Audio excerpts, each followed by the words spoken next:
Assalamualaikum warahmatullahi wabarakatuh. Perkenalkan, nama saya Mainalda Alvinita Aziza, NIM 12301913061. Saya dari kelas BKI 3B. Di sini saya akan menjelaskan tentang ketertarikan antar manusia. Dalam kehidupan manusia di dunia, tentunya setiap individu tidak akan pernah terlepas dengan orang lain atau berinteraksi dengan orang lain dalam memenuhi kebutuhannya. Sejalan dengan interaksi manusia dalam kehidupannya, kerap kali muncul suatu hubungan di antara individu. Hubungan itu berawal dari sebuah interaksi antar individu yang semakin lama sehingga menimbulkan sebuah perasaan ketertarikan antar individu. Berawal dari ketertarikan itu, manusia akan menjalani hubungan yang jauh yang berupa persahabatan. Setelah masa persahabatan berjalan, baik dalam waktu yang lama atau pendek, terkadang akan menimbulkan perasaan yang lebih mendalam di antara individu.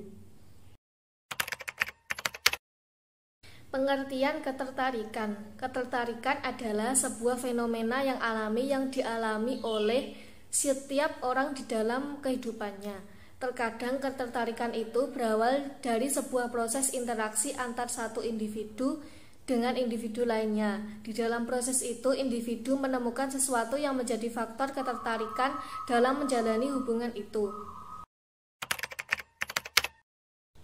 Di dalam teori ketertarikan, ada 3 teori utama yang saling berbeda dan masing-masing memandang tingkah laku dengan cara yang berbeda. 3 teori itu adalah teori kognitif, reinforcement, dan yang ketiga interactionist. Yang pertama, teori kognitif. Teori ini menekankan proses berpikir sebagai dasar yang menentukan semua tingkah laku.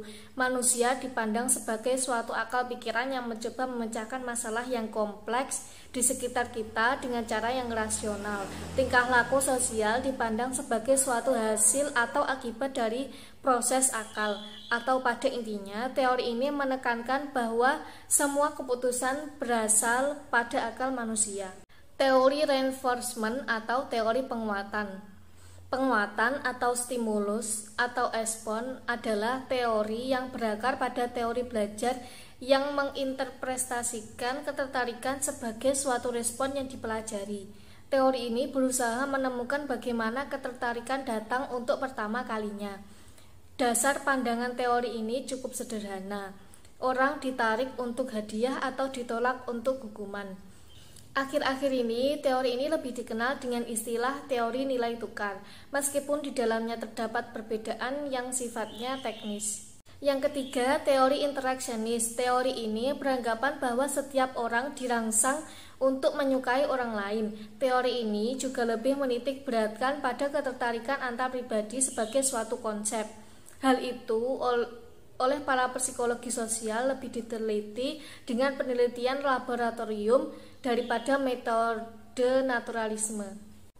Levinger-Dansnok menekankan di dalam penelitiannya bahwa faktor terpenting dalam suatu hubungan berbeda dari waktu ke waktu.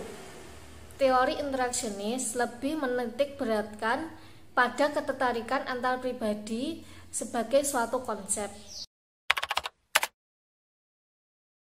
Berikut beberapa faktor ketertarikan dalam menjalani hubungan. Yang pertama, ketertarikan itu adalah berasal dari suatu yang nampak, yang berupa fisik dari lawan kita.